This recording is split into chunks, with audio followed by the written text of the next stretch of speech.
India और श्रीलंका के दरमियान तीसरे ओडीआई मैच में फैसलाकुन मैच में इंडिया की टीम को एक ज़बरदस्त शिकस्त मिली है। 249 रन के ताकुब में इंडिया की पूरी टीम सिर्फ 25 ओवर्स में आउट हो गई। एक ज़बरदस्त विन थी, एक ज़बरदस्त चांस था इंडिया की टीम के पास कि वो इस सीरीज़ को लेवल करते, लेकिन उनकी परफॉर्मेंस इतनी अच्छी नहीं थी कि आपके सामने बयान कर सके। अगर अब बात की जाए शुरू में जिस तरह की रोहित शर्मा ने बैटिंग की, it was brilliant. I think ज़बरदस्त बैटिंग की। वो जब से ओपनिंग पे खेल रहे हैं आई थिंक कि इंडिया को एक ज़बरदस्त प्लेटफॉर्म दे रहे हैं, लेकिन उसके बावजूद जिस तरह की इंडिया की बाकी प्लेयर्स ने बैटिंग की, इंडिया की टॉप ऑर्डर ने जिस तरह की बैटिंग की, इंडिया की मिडल ऑर्डर ने जिस तरह की बैटिंग की, वाशिंगटन सुंदर के पास एक अच्छा मौका था कि वो मैच को आगे लेके जाते, एंड में आके आपको हिट करनी चाहिए थी, लेकिन उन्होंने की नहीं। एक ज़बरदस्त चांस गंवाया, एक ज़बरदस्त अगर वो चाहते तो 27 साल बाद भी श्रीलंका की टीम को ये जीत, ये सीरीज़ विन नसीब ना होती। लेकिन क्या कहें, अब जो नसीब में होता है वही होता है। पाकिस्तानी अवाम से पूछते हैं कि वो इस बारे में क्या रिएक्शंस देते हैं। आपको क्या लगता है, इतनी ज़बरदस्त जिस तरह की बैटिंग की रोहित शर्मा ने, एक ज़बरदस्त प्लेटफॉर्म सेट करके दिया उन्होंने, लेकिन शुभमन गिल आज फिर जल्दी आउट हुए। अगर वो चाहते तो वो रोहित शर्मा के साथ बैटिंग कर सकते थे, आगे इनिंग को बिल्ड करके आगे लेके जा सकते थे, लेकिन उन्होंने ऐसा किया नहीं। आप क्या समझते हैं कि इस हार का जिम्मेदार कौन है? जी देखिए, आप अगर लास्ट 2 ओडीआईज देखे, सेम ही गलती हुई है। रोहित शर्मा जिस तरह खेल रहे थे स्टार्ट में, आप लोग गलतियों से कब सीखोगे? इंडिया वालों कब सीखोगे? आपको अपनी मिस्टेक आप रिपीट पे रिपीट करते जाओ। आप भाई अपने कैप्टन से कुछ कर लो, भाई वो इतना ही कर सकता है ना, आके शुरू में वो 50-60 क्विक करके दे रहा है। बाकी आप लोगों की भी तो जिम्मेदारी है। ऐसा थोड़ी है कि आप लोग आओ बस, भाई हमारी तो बस कैप्टन ने इनिंग खेल दी है, हमारी कोई जिम्मेदारी नहीं है। गिल साहब आ रहे आउट हो रहे, वाशिंगटन साहब आउट हो रहा है, डुबे साहब आउट हो रहे हैं, भाई तो रोहित के अलावा भी तो किसी ने रिस्पॉन्सिबिलिटी लेनी है या नहीं?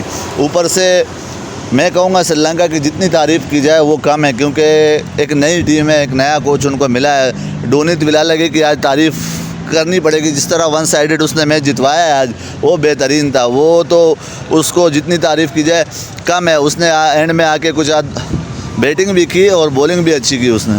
27 साल बाद, पूरे 27 साल बाद श्रीलंका की टीम ने इंडिया को तीसरे ओडीआई और इस सीरीज़ में शिकस्त दे दी है। 27 साल बाद श्रीलंका की टीम इंडिया के अगेंस्ट ये सीरीज़ जीतने में कामयाब हुई है। एक ज़बरदस्त जीत थी श्रीलंका के नाम, एक ज़बरदस्त ना सही लेकिन एक बुरी हार थी इंडिया के नाम।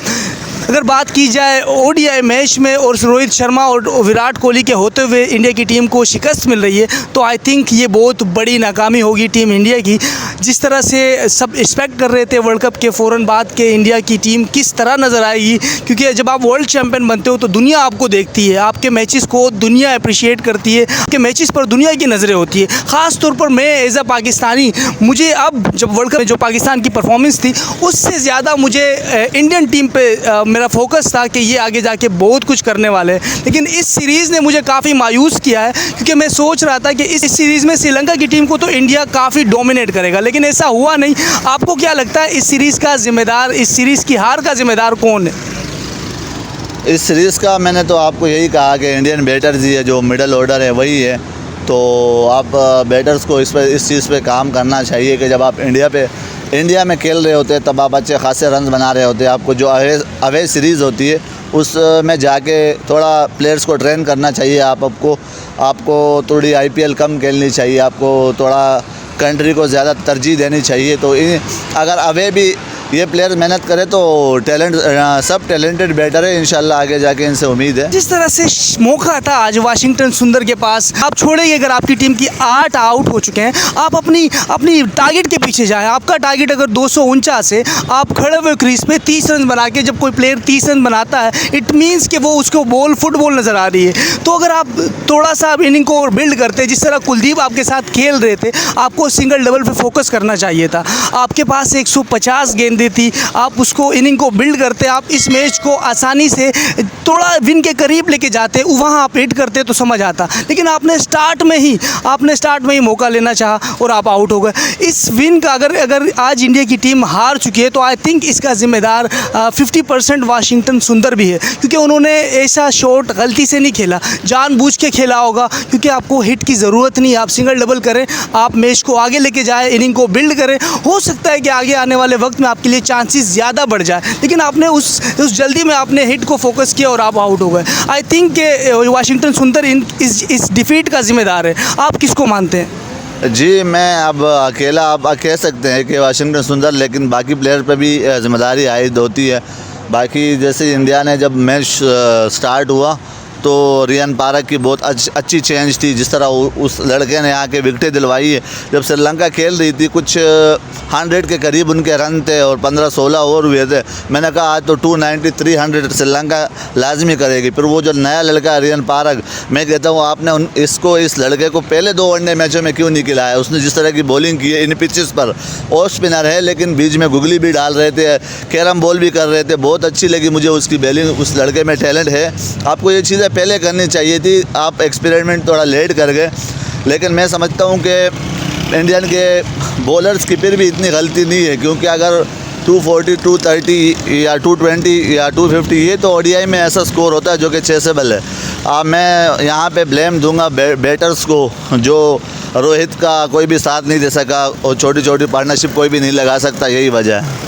जिस तरह की आई थिंक जिस तरह की बैटिंग आज और पिछले 2 ओडीआई मैचेस में अगर हम बात करें शुभमन गिल की तरफ से जो परफॉर्मेंस इस सीरीज़ में आई है, जो उनको मौके मिले स्टार्ट में, आपके पास जो पार्टनर है, ओपनिंग पार्टनर है, वो आपको हिटिंग करके दे रहा है, आपको एवरेज निकाल के दे रहा है। अगर बात की जाए आज तीसरे ओडीआई के स्टार्ट पहले ओवर की, स्टार्ट के 2 ही बॉलों पर रोहित शर्मा ने पहले बाउंड्री लगाई, उसके बाद सिंगल लिया, आपको एवरेज निकाल के दिया। उसके बावजूद भी आप एक सिंगल लेने में नाकाम हो रहे हैं और पिछले 2 इनिंग्स में भी आप इस तरह ही खेले। तो आई थिंक इस डिफीट की आप भी 50% जिम्मेदार है शुभमन गिल, क्योंकि आपकी बातें बड़ी बड़ी होती थी कि शुभमन गिल विराट जैसा खेलता है, बाबर से कंपैरिजन हो रहा था इसका, लेकिन आज वो परफॉर्मेंस का है। आपको क्या लगता है इस डिफीट का 50% जो शुभमन गिल जिम्मेदार मैं मान रहा हूँ, आप इस बारे में क्या कहते हैं? देखिए, शुभमन गिल को श्रीलंका की इनिंग वॉच करनी चाहिए थी। जिस तरह कुशल मेंडिस ने एक एंड संभाले रखा, ऊपर से श्रीलंका की जब पार्टनरशिप लगी 100, उसके बाद जब 150 के से थोड़ा ऊपर हुआ, बैक टू बैक 3 विकेट्स गिर गई। जिस तरह कुशल मेंडिस ने वहाँ पे जिम्मेदाराना एंकर इनिंग के लिए, तो वो उसने बिल्कुल 47वें ओवर तक बिल्कुल जाके ही बिल्कुल रिस्क नहीं है। वो जो लास्ट 2 ओवर में उसने तेज़ रन बनाया ना, वही से उनका स्कोर 250 तक पहुंचा। तो जिस तरह की एंकर इनिंग कुशल मेंडिस की थी, शुभमन गिल को उनसे कुछ सीखना चाहिए था। बहुत ज़बरदस्त बात की, कुशल मेंडिस ने तो आउटस्टैंडिंग बैटिंग की है, लेकिन मुझे लगता है कि इस इनिंग में जो जिम्मेदारान है डिफीट के, वो आई थिंक एक वाशिंगटन सुंदर को मैं कहूँगा कि उनके पास मौका था, वो पिच पे खड़े हुए थे। 30 बॉलें जो बंदा खेलता है ओडीआई मैच में, तो उसको फुटबॉल नज़र आती है आई थिंक। लेकिन दूसरे नंबर पर शुभमन गिल को भी मैं 25%, अगर 50% ना सही तो 25% में इस डिफीट का रिस्पॉन्सिबल कहूँगा। अगर दूसरी तरफ बात की जाए, आप सिर्फ एक बड़ी इनिंग से मैच नहीं जीत सकते। अगर आप बात करते हैं कुशल मेंडिस की, तो दूसरी तरफ से अविष्का फर्नांडो भी अच्छी बैटिंग कर रहा था। अविष्का फर्नांडो ने 96 रन स्कोर किए, जो कि एक ज़बरदस्त सेंचुरी बनाते बनाते वो आउट हुए आई थिंक। तो ज़बरदस्त बैटिंग थी उनकी तरफ से। तो एक बंदा आपको पार्टिकुलरली मैच नहीं जीत सकता, लेकिन उसके लिए आपको पार्टनरशिप की ज़रूरत होती है, पार्टनर की ज़रूरत होती है। तो रोहित शर्मा का अगर कोई साथ नहीं देता, तो आई थिंक अकेला रोहित शर्मा अगर कैप्टन भी है, तो वो आई थिंक कि कुछ नहीं कर सकता। जी बिल्कुल, आपको रिस्पॉन्सिबिलिटी लेनी पड़ेगी। आपने चेंज किए, आपने केएल राहुल की जगह ऋषभ पंत साहब को खिलाया, उन्होंने भी कुछ नहीं किया। आपने जो भी चेंजेस किया, रियान पारक का तो समझ में आता है, उन्होंने बॉलिंग में कर दिया, चलो बेटर वो नहीं कर पाया, आप कह सकते हैं पहला मैच था। लेकिन जो ऋषभ पंत, आप तो सीनियर खिलाड़ी हो, आप तो रिस्पॉन्सिबिलिटी ले सकते थे। अगर आप केएल राहुल जैसे बैटर को खिला के बिठा के उसको खिला सकते हो, तब तो जाके उसको भी रिस्पॉन्सिबिलिटी लेनी चाहिए थी। कब तक अकेला रोहित शर्मा ही रन्स करता रहेगा? अगर आप रोहित शर्मा की इनिंग के बाद अगर बाकी बैट्समैन छोटी छोटी बारी भी लगाते 20-30 रन्स की, तो ये स्कोर इतना बड़ा नहीं था जो चेस नहीं हो सकता था। विराट कोहली की बात करते हैं थोड़ी सी। विराट कोहली बातें बड़ी बड़ी होती है हर इनिंग से पहले, लेकिन आखिर अगर आप 10 मैचेस में एक ही मैच जितवाते हैं, तो इट डजेंट मीन कि आप बहुत बड़े प्लेयर हैं। मानते हैं आपका रिकॉर्ड बहुत बड़ा है, Virat Kohli one of the greatest मैं कहूँगा, क्योंकि मौजूदा सूरत-ए-हाल, मौजूदा उनकी बैटिंग, मौजूदा उनकी एवरेज और मौजूदा उनकी स्किल, और अगर हम बात करें उनकी आजकल की बैटिंग के बारे में, तो वो इतने अच्छे नहीं नज़र आ रहे मुझे। आपको क्या लगता है कि इस डिफीट का, इस सीरीज़ में हारने का जिम्मेदार आप विराट कोहली को कितने % मानते हैं? जी बिल्कुल, विराट को भी रिस्पॉन्सिबिलिटी लेना चाहिए। जिस तरह के वो लेजेंड है, आज मैं देख रहा था को उनके कुछ 14,000 के करीब रन है। जब कोई इतना बड़ा उनका करियर है, इतना अच्छी वो अपनी लाइफ गुजार चुके हैं, तो थोड़ा सा डिसअपॉइंट ज़रूर होता है इतने बड़े प्लेयर को इस तरह देखना। और जिस तरह वो स्पिन के स्पेशलिस्ट है, आज मैं देख रहा हूँ दूसरी दफ़ा वो स्पिन के अगेंस्ट इतनी बुरी तरीके से आउट हो रहे हैं, यानी कि उनका बैट कहाँ है, पैड कहाँ है। तो ये चीज़ें एक जो लेजेंड होता है उसको ऐसा देखकर बहुत दुख होता है। बहुत अच्छी बात की। एक बहुत बड़ा नाम है विराट कोहली क्रिकेट की हिस्ट्री का, लेकिन जब उनको इस सिचुएशन में देखते हैं कि वो कुछ नहीं कर पाते, सिर्फ 18 रन बनाकर आउट होते हैं, 20 रन बनाकर आउट होते हैं, तो it doesn't mean I told you that कि इट डजंट मीन कि आप अभी भी ग्रेटेस्ट हो। आप थे ग्रेटेस्ट, मुझे नहीं लगता कि आप अभी हो। लेकिन जिस तरह से बात की जाए, अगर श्रीलंकन क्यों जीत रही है, अगर इस टॉपिक पर अगर हम बात करें, श्रीलंकन जीतने की वजह क्या है, वो श्रीलंका इंडिया से 27 साल बाद ही क्यों जीत रहा है, तो मुझे लगता है कि उनकी स्पिन बॉलिंग, जिस तरह डुनित विलालगे ने 5 विकेटें लिए, आई थिंक इंडिया की तरफ से अच्छी स्पिन बॉलिंग की परफॉर्मेंस ना आना भी एक बहुत बड़ी जिम्मेदारी मैं मानता हूँ। आपको क्या लगता है इस बारे में? जी बिल्कुल, मैं एक चीज़ ऐड करूँगा यहाँ इसमें, श्रीलंका की टीम में जो कारकर्दगी में सनत जयसूर्या का भी बड़ा हाथ है। जिस तरह वो अप्रिशिएट कर रहे थे, मैं देख रहा था जब हर बैटर जब आविष्कार 96 रन बना के आ रहे थे, तो वो अपनी जगह से उठ के क्लैप कर रहे थे, सब प्लेयर को उठा के उन्होंने क्लैप। ये जो चीज़ें होती है, ये प्लेयर्स का कॉन्फिडेंस कहाँ से कहाँ ले जाती है, जो वो हर चीज़ पे हर प्लेयर को मतलब वो दाद दे रहे हैं, वो अप्रिशिएट करे। तो ये जो चेंज है, मुझे लगता है सनत जयसूर्या की वजह से भी है। बाकी इंडिया ने आज अच्छी चीज़ की इम्प्लीमेंट करना चाहा, उन्होंने तकरीबन 4 आज स्पिनर खिलाए थे, अर्शदीप को उन्होंने बिठाया था। ये एक अच्छी थिंकिंग थी, लेकिन मुझे लगता है कि उनको श्रीलंका को थोड़ा सा 210 220 तक रिस्ट्रिक्ट करना चाहिए था।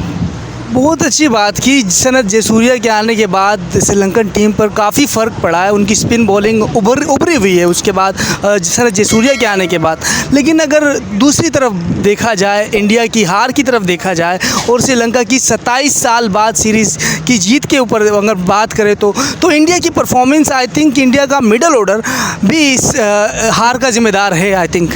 जी बिल्कुल, जिम्मेदारी मिडल सारे बैटर ही जिम्मेदार है। मैं आपको कहता हूँ कि यार आपका जब सबसे पहले आपका होता है लीडर, आप लीडर पे ब्लेम करते हो ना कि लीडर कुछ नहीं कर रहा भाई, तो हम क्या करें। आपका लीडर तो परफॉर्म कर रहा है, आपका कंसिस्टेंट बदले वो बंदा T20 वर्ल्ड कप से ही आपको परफॉर्म करके दे रहा है भाई। शुभमन गिल साहब, आप भी थोड़ा लंबा ले जाओ, आप छोटी पार्टनरशिप को आपको विराट कोहली साहब, आप भी अगर उनका साथ दे दे, थोड़ा सा लंबा ले जाते, तो ये मैं रोहित शर्मा के अलावा बाकी बैटर्स को मानता हूँ कि ये जो हार की वजह ये बाकी मिडल ऑर्डर बैटर्स हैं। बहुत ज़बरदस्त बात की आपने। जिस तरह मिडल ऑर्डर की बैटिंग है इंडिया की तरफ से, तो काफ़ी मायूस कुन बैटिंग नज़र आई है मिडल ऑर्डर की तरफ से। लेकिन अगर हम थोड़ा सा की टीम की स्पिन बॉलिंग पर हम बात कर चुके हैं, फास्ट बॉलिंग पर अगर हम बात करें, तो आई थिंक फास्ट बॉलर भी कुछ खातिर खा कारकर्दगी दिखाने में कामयाब नहीं हुए अभी तक। तो जिस तरह से बॉलिंग है अर्शदीप सिंह की, इस सीरीज़ में सिराज की तरफ से अच्छी परफॉर्मेंस नहीं आई, शिवम दुबे की तरफ से अच्छी परफॉर्मेंस नहीं आई, तो आई थिंक सवाल बनता है आज गौतम गंभीर की कोचिंग पर। आपको क्या लगता है, गौतम गंभीर की कोचिंग पर आप क्या सवाल उठा सकते हैं? नहीं बिल्कुल, जिस तरह की पिचेस है, उन्होंने आज जो डिसीजन जो चेंज किया है अर्शदीप की जगह, वो बॉलर ने तो अपनी बॉलिंग अच्छी कर दी है। और मैं समझता हूँ कि यार एक चीज़ अगर यहाँ पे मुझे बहुत ज़्यादा कमी जो इंडिया को भी महसूस हुई कि यहाँ पे जसप्रीत बुमराह की मुझे बहुत याद आई। मैं समझता हूँ अगर ये तीनों ODI वो खेलते हैं ना, तो ये मुझे लगता है इस रिज़ल्ट, क्योंकि 2-0 इंडिया के हक़ में हो सकता था, क्योंकि वो जो उनका 10 ओवर का स्पेल होता है ना, वो बिल्कुल 1 साइडेड कर देते हैं मैच में, आपको हिलने नहीं देते। यहाँ पे अगर जब मैं आज डेथ बॉलिंग दे रहा था, मुझे बुमराह की बहुत ज़्यादा याद है, वो एक लेजेंड बॉलर हैं। तो वो जो सीरीज़ में उन्होंने मिस किया, उनको रेस्ट किया है, बुमराह की बहुत ज़्यादा याद आई इस सीरीज़ में। जाहिर सी बात है, one of the greatest bowler in the world right now, ज़बरदस्त बॉलर है दुनिया के, और वो आपको कहते हैं ना कि बता के विकेट लेते हैं आपसे, तो उनकी याद किसको नहीं आएगी। हम बात करते हैं कि अगर बुमराह नहीं तो कौन, अगर इंडिया की टीम में बुमराह यानी कि बुमराह ना हो, अगर बुमराह ना हो तो कौन आखिर उसकी कमी को पूरा कर सकता है? देखिए, सिराज और अर्शदीप भी अच्छे बॉलर हैं। मुझे लगता है कंडीशन से थोड़ी हम आएंगी नहीं है, इस वजह से जो उस चीज़ में लैग कर रहे हैं, शायद इतना एक्सपीरियंस नहीं है श्रीलंका में उनका, तो यही लड़के आगे जाके आपको अच्छा खेलता हुआ दिखाई देंगे इंशाल्लाह। एक ज़बरदस्त नाम था सिराज का। लास्ट अगर ओडीआई वर्ल्ड कप में देखें, अर्शदीप का T20 वर्ल्ड कप में देखें तो काफ़ी एग्रेसिव नज़र आए दोनों, लेकिन इस सीरीज़ में अचानक से इनको क्या हुआ, इनको आई थिंक रेस्ट करना महंगा पड़ गया है। दोनों ज़बरदस्त बॉलिंग करते करते थोड़ा सा गिरे हैं, तो कोशिश इनकी होगी कि वो दोबारा उस फॉर्म में आ जाए जिस फॉर्म में वो वर्ल्ड कप में थे। तो एक ज़बरदस्त सीरीज़ का अख्तिताम हुआ श्रीलंका वर्सेस इंडिया। श्रीलंका ने ये सीरीज़ अपने नाम कर ली है 2-0 से, मतलब एक मैच तो टाई हुआ, दूसरे मैच में श्रीलंका को जीत मिली और तीसरे मैच में इंडिया को तीसरे मैच में भी हार मिली। तो अगर बात की जाए ओवरऑल, आपको इस सीरीज़ में ज़बरदस्त परफॉर्मेंस किसकी नज़र आए? देखिए, ज़बरदस्त तो आप कह सकते हैं कि श्रीलंका ही, आप उनके स्पिनर्स का नाम ही आता है। जिस तरह सेकंड ओडीआई मैच जेफ्रे वेंडरसन ने मैच जितवाया है, इसमें आके विडोनित विलालगे ने मैच जितवाया, और आज उसकी अविष्का फर्नांडो की जो इनिंग की दाद बनती है, जिस तरह उसने वो सिराज को जो बाउंसर पे 2 छक्के मारे, और जिस तरह कि उसने इनिंग के लिए वो डिज़र्व करता था वो लड़का आज सेंचुरी करना। बदकिस्मती यही थी कि बस वो सेंचुरी नहीं कर सका। तो बस मैं सीरीज़ का पॉइंट ऑफ व्यू यही कहूँगा कि ये सीरीज़ श्रीलंकन स्पिनर्स के नाम हुई। श्रीलंकन स्पिनर्स के नाम आखिरकार ये सीरीज़ आई। नाज़रीन, इस वीडियो को एंड करते हैं। अगर आपने अभी तक हमारे यूट्यूब चैनल को सब्सक्राइब नहीं किया तो अभी सब्सक्राइब करें और साथ में लगे बेल आइकन को भी ज़रूर प्रेस करें, ताकि हमारी नई आने वाली वीडियोज़ आपको बर वक्त मिलती रहे। अब तक के लिए इतना ही, मिलते हैं अगली वीडियो में। तब तक के लिए अल्लाह ने के बाद।